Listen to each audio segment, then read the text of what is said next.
Friends, आज के video lecture में हम डिस्कस करेंगे मल्टीपल इंटेलिजेंस थ्योरी को, जिसको हार्वर्ड गार्डनर ने दिया है।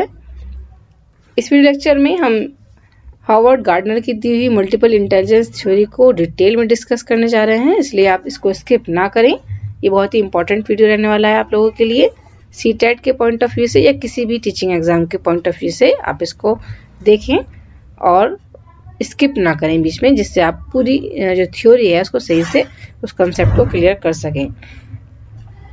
स्टार्ट करते हैं आज का lecture. Friends, myself Sobia Tabassum and you are watching Let's Study. Friends, अगर आपने अब तक हमारे चैनल को सब्सक्राइब नहीं किया है तो please subscribe the channel to get the notification, press the bell icon. Start करते हैं आज का लेक्चर। मल्टीपल इंटेलिजेंस थ्योरी, जिसको हम बहुप्रतिभा का सिद्धांत भी कह सकते हैं, इसको दिया है हार्वर्ड गार्डनर ने। उनके अकॉर्डिंग इंटेलिजेंस क्या है? इंटेलिजेंस एक ऐसा स्ट्रक्चर है जो सिंगुलर नहीं है ना। बहुत से जो साइकोलॉजिस्ट हैं उन्होंने इंटेलिजेंस को एक सिंगुलर स्ट्रक्चर बताया है, जबकि जो हार्वर्ड गार्डनर है उनका कहना है कि जो इंटेलिजेंस है वो प्लूरल है, उसमें 8 तरह की इंटेलिजेंस शामिल होती है which are free from each other. और जितनी भी इंटेलिजेंस हैं, 8 प्रकार की इंटेलिजेंस बुद्धि है हमारी, वो एक दूसरे से बिल्कुल अलग है, बिल्कुल विभिन्न है, अलग अलग होकर एक्टिव रहती है हमारे माइंड में और अलग अलग रूप से कार्य करती है। अब वो जो बुद्धि है, 8 टाइप्स ऑफ इंटेलिजेंस है, वो किस तरह से एक्टिव रहती है उसको हम आगे देखते हैं इस वीडियो लेक्चर में। फर्स्ट जो टाइप बताया म्यूजिकल इंटेलिजेंस है ना, जिसमें हमारी जो इंटेलिजेंस है म्यूजिकल इंटेलिजेंस, इसमें हमारी अंडरस्टैंडिंग है, म्यूजिकल कॉम्पिटेंस है हमारी जो लाइक और डिसलाइक है ना, पसंद करते हैं कुछ लोग म्यूजिक को कम पसंद करते हैं, कुछ ज्यादा समझते हैं, कुछ कम समझते हैं। म्यूजिकल इंटेलिजेंस उनके अंदर कम होती है। ठीक है, इस तरह से म्यूजिकल इंटेलिजेंस जरूरी नहीं, अगर म्यूजिकल इंटेलिजेंस इंसान में कम है या म्यूजिक को लाइक नहीं करता है तो ये तो जरूरी नहीं है कि वो और जो इंटेलिजेंस है उसमें दूसरी तरह की वो कम या ज्यादा हो, उस पर कोई भी इफेक्ट नहीं पड़ता है। दोनों अलग अलग, सभी तरह की इंटेलिजेंस अलग अलग एक्टिव रहती हैं। उसके बाद आती है नेचुरलिस्टिक इंटेलिजेंस, जो नेचर से हमारी संबंधित होती है, नेचर से रिलेटेड होती है। Understanding and love of nature has good aptitude about nature and natural phenomena, है ना। किसी व्यक्ति में, किसी पर्सन में आपने देखा हो कि नेचर से ज्यादा लव करते हैं, वो कोई इतना नेचर के करीब नहीं रहना चाहते हैं। कुछ लोग ज्यादा नेचर के करीब रहना चाहते हैं, उनमें नेचुरलिस्टिक इंटेलिजेंस ज्यादा होती है। इस तरह से जो हमारी काबिलियत है, हमारी कुव्वत है अंडरस्टैंडिंग, समझने की नेचर को, प्रकृति को, वो हमारी नेचुरलिस्टिक इंटेलिजेंस है। लिंग्विस्टिक इंटेलिजेंस, जब हम वर्ड्स को समझते हैं, सेंटेंसेस को समझते हैं, भाषा को समझते हैं, कुछ बोल रहे हैं, कुछ लिखा हुआ है उसको समझते हैं, तो वो जो हमारी इंटेलिजेंस है वो हमारी लिंग्विस्टिक इंटेलिजेंस है, भाषागत बुद्धि है, भाषात्मक बुद्धि है।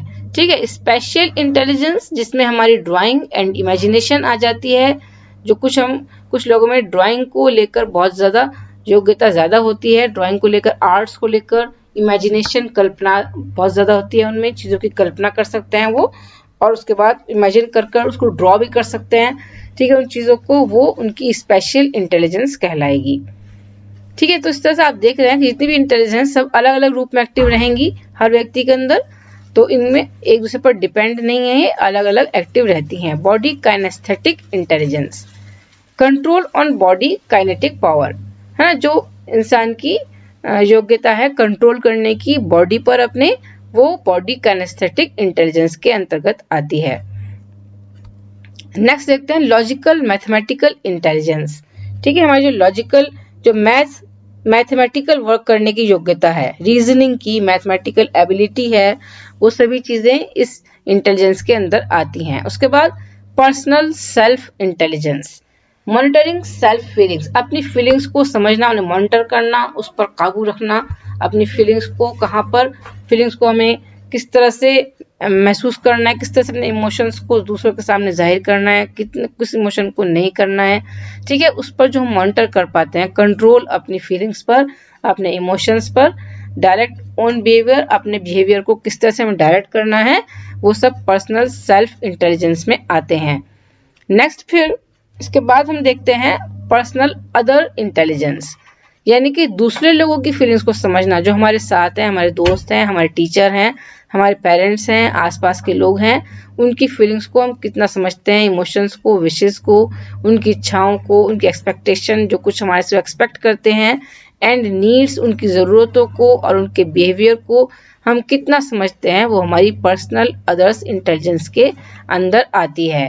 ठीक है, तो इस तरह से आपने ये देखा कि जो हार्वर्ड गार्डनर ने दी है उसमें 8 तरह की है ना, 8 टाइप्स ऑफ इंटेलिजेंस बताई उन्होंने, कौन कौन सी हैं वो, पर्सनल अदर इंटेलिजेंस, फिर personal self intelligence, logical mathematical intelligence, body kinesthetic intelligence, special intelligence, linguistic intelligence, naturalistic intelligence and then musical intelligence. तो ये थी हमारी 8 टाइप्स ऑफ इंटेलिजेंस जो हार्वर्ड गार्डनर ने दी हैं। अगर आपको वीडियो अच्छी लगी तो इसको लाइक और शेयर करें, और आपको कोई भी कमी लगती हो वीडियो में तो कमेंट कर मुझे बताएं, जिससे कि मैं उसे सुधार सकूं और आपके लिए अच्छी से अच्छी वीडियो ला सकूं। ठीक है, मिलते हैं नेक्स्ट वीडियो में। Thank you very much for watching my video.